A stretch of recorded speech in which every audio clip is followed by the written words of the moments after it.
அடுத்து வருகின்ற சட்டமன்ற தேர்தலிலும் பாரதிய ஜனதா கட்சியோட கூட்டணியில் தெளிவுபடுத்திட்டோம். புரிஞ்சதா?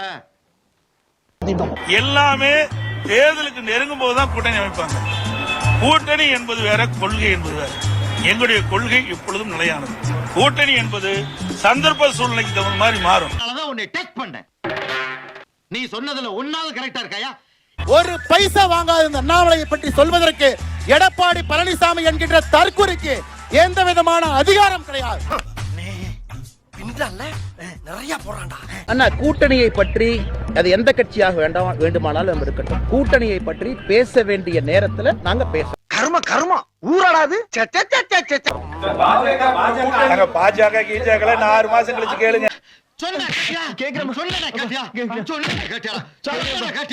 இவங்க 2 பேரும் அடிச்சுக்கிற மாதிரி அடிச்சுப்பாங்களாம். அதை நாங்க நம்பணுமா?